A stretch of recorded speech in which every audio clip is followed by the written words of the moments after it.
이 시간 우리에게 주신 하나님의 말씀은 신약의 말씀 로마서 1장 1절에서 4절까지 말씀입니다. 로마서 1장 1절에서 4절까지 말씀을 제가 봉독하겠습니다. 예수 그리스도의 종 바울은 사도로 부르심을 받아 하나님의 복음을 위하여 택정함을 입었으니 이 복음은 하나님이 선지자들을 통하여 그의 아들에 관하여 성경에 미리 약속하신 것이라. 그의 아들에 관하여 말하면 육신으로는 다윗의 혈통에서 나셨고 성결의 영으로는 죽은 자들 가운데서 부활하사 능력으로 하나님의 아들로 선포되셨으니 곧 우리 주 예수 그리스도시니라. 아멘. 사순절은 예수님의 십자가와 부활을 깊이 묵상하는 절기입니다. 제가 2주 전에 십자가 묵상이라고 하는 제목으로 설교를 하면서 유대인들은 두 가지 이유 때문에 예수님을 십자가에 못 박아 죽였다고 말씀드렸습니다.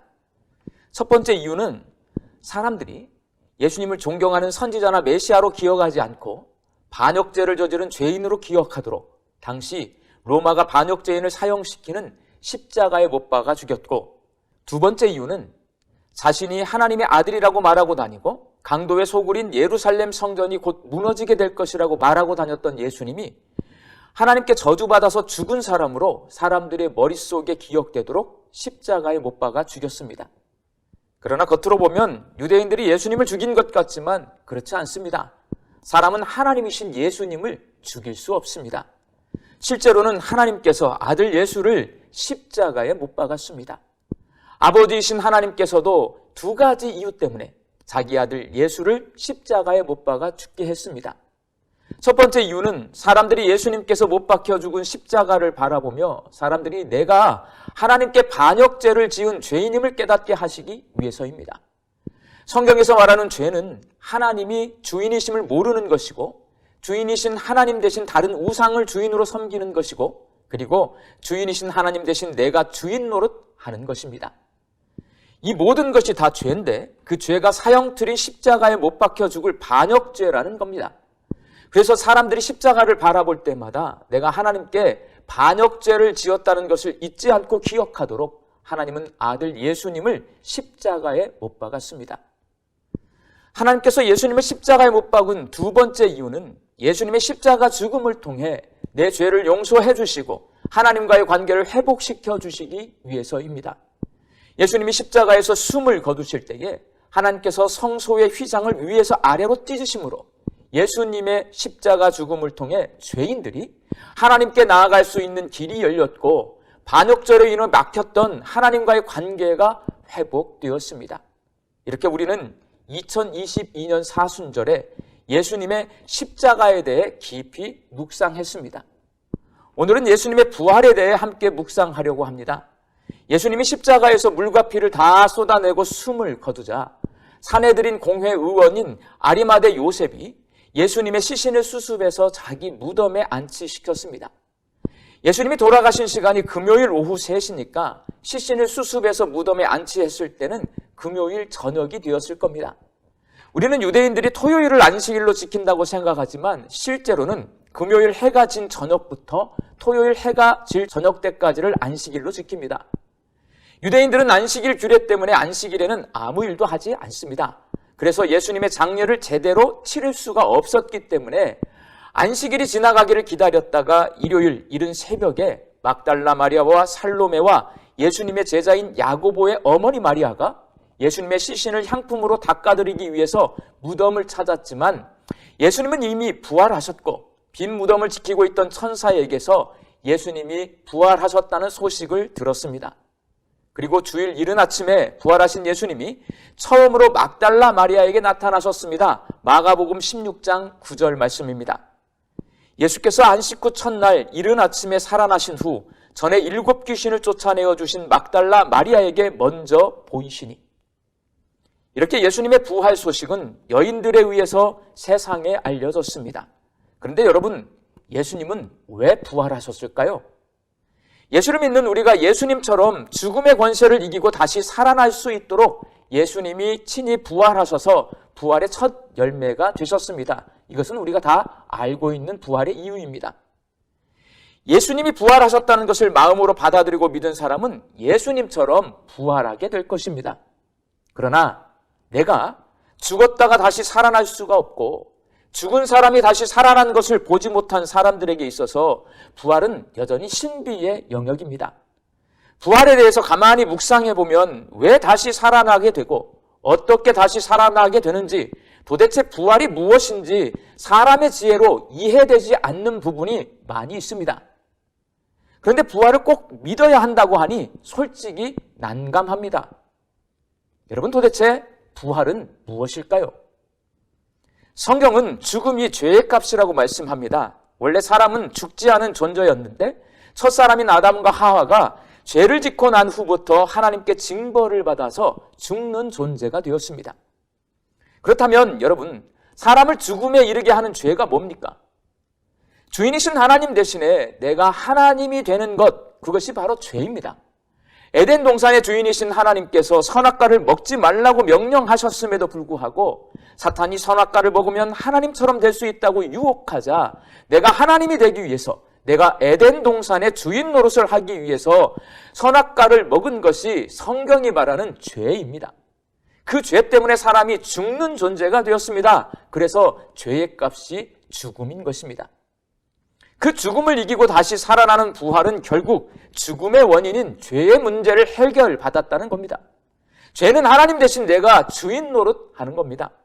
그렇다면 부활은 다시 하나님이 주인이 되신 사건입니다. 우리는 십자가의 고난이 있어야 부활의 영광이 있다는 말을 많이 듣습니다. 이 말의 진정한 의미는 하나님 대신 내가 주인 되어 살던 내 반역죄를 예수님께서 십자가에서 죽으심으로 용서해 주셨기 때문에 이제 내가 다시 하나님을 주인으로 섬기는 하나님 나라의 백성으로 살아났다는 말입니다.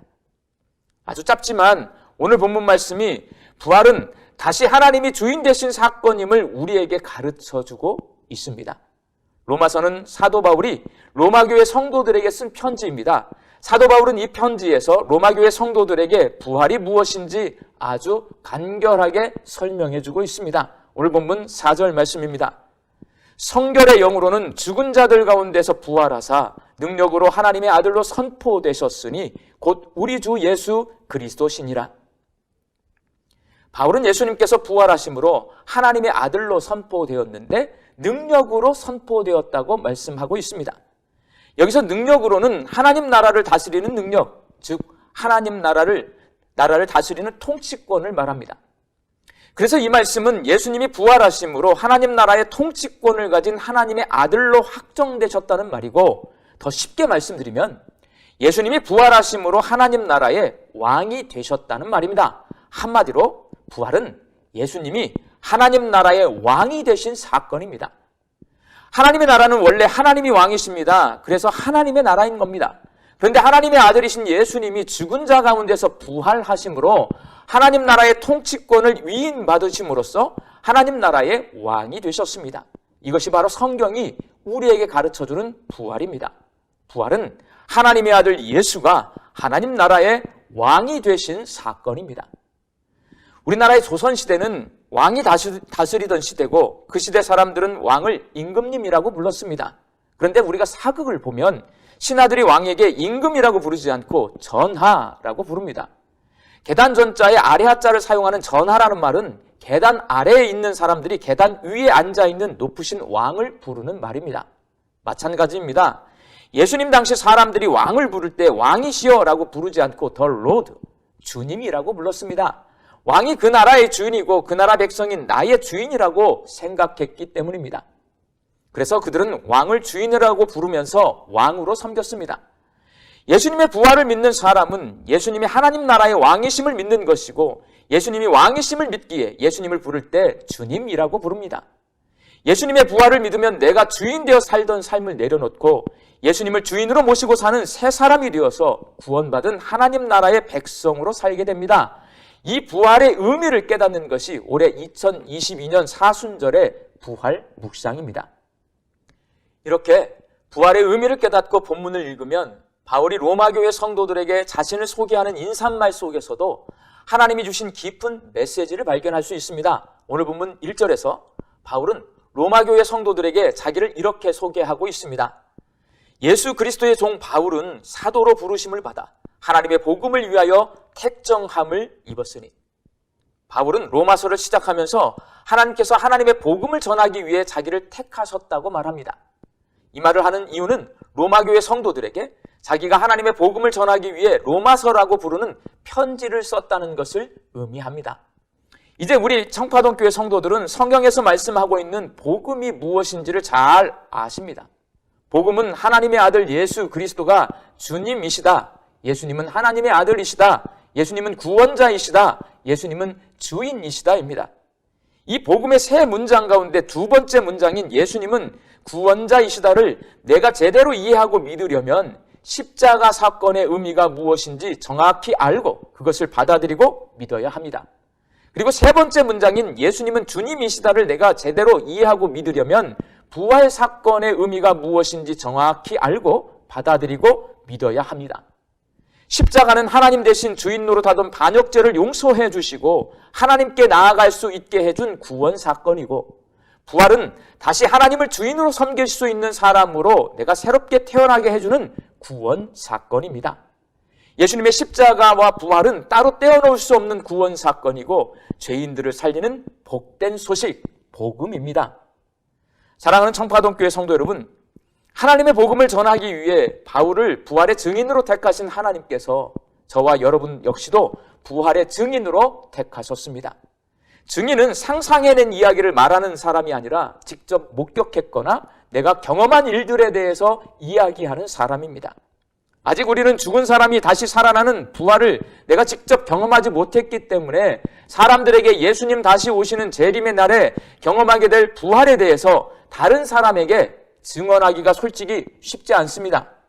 그러나 부활은 재림의 날에만 경험하는 것이 아닙니다. 우리가 오늘 예수님을 주인으로 모시고 살면서 내게 일어난 변화를 사람들에게 이야기할 때 우리는 부활의 증인이 될 수 있습니다. 우리는 부활하면 죽었다가 다시 살아나는 것만 생각합니다. 그런데 성경은 사람이 죽었다가 다시 살아나는 것에 관심이 있지 않고 어떤 사람으로 살아나는가에 관심이 있습니다. 제가 목회를 하면서 이런 성도를 만난 적이 있습니다. 연세가 상당히 많은 여집사님께서 어느 날 남편을 새가족으로 등록시켰습니다. 이 남편은 여성 편력이 아주 심한 남편이라서 가정을 제대로 돌보지 않던 무책임한 남편인데 나이 들고 암에 걸려서야 집으로 다시 돌아왔습니다. 저 같으면 같이 안 살 것 같은데 예수님처럼 마음이 넓은 이 여집사님께서 남편을 받아주셨고 새가족으로 등록해서 함께 예배당에 나오시면서 중보기도 카드를 작성해서 남편이 병고침을 받을 수 있도록 기도해달라고 교회 성도들에게 부탁하셨습니다. 성도들이 함께 중보기도를 하면서 이 남편이 암 수술을 받게 됐는데 수술이 잘 돼서 몸이 많이 회복되셨습니다. 그런데 그렇게 암이 회복되고 난 후에 문제가 생겼습니다. 몸이 회복되자 이 남편이 집문서를 들고 나갔습니다. 그 사이에 만난 다른 여자가 집 팔아서 자기랑 함께 살자는 말에 집문서를 들고 나가버린 것입니다. 그 남편은 암이 고침받아야 하는 것이 아니라 죄를 짓는 마음이 고침받아야 합니다. 또다시 가정을 버리고 다른 여자를 찾는데 암을 고침받으면 무슨 소용이 있겠습니까? 상처받은 가족들을 생각하면 차라리 고침받지 못하고 죽는 게 낫다라는 생각을 하게 됩니다. 부활도 마찬가지입니다. 죽은 사람이 살아나는 게 중요한 것이 아니라 어떤 사람으로 살아나느냐가 중요합니다. 죽었다가 다시 살아났는데 여전히 내가 주인으로 사는 반역죄를 짓는 죄인으로 살아난다면 부활할 의미가 없습니다. 이전에는 내가 주인으로 살았는데 부활의 첫 열매이신 예수님을 주인으로 모시는 새 사람으로 부활해야, 그렇게 살아나야 부활의 의미가 있는 겁니다.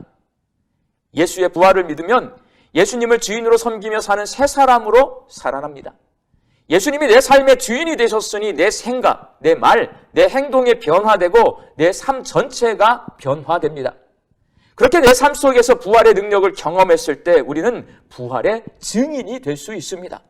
우리 성파동교회 성도들이 예수님의 부활이 무엇인지 그 의미를 정확히 이해하고 받아들이고 믿어서 예수님을 주인으로 섬기는 사람이 되고 오늘 내 삶 속에서 나를 변화시키는 부활의 능력을 세상 사람들에게 증언하는 부활의 증인들이 되시기를 예수님의 이름으로 축원합니다.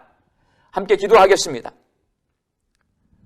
오늘 성경 말씀을 통해 부활은 하나님이 다시 주인 되신 사건이고 예수님이 하나님 나라의 왕이 되신 사건임을 깨달았습니다.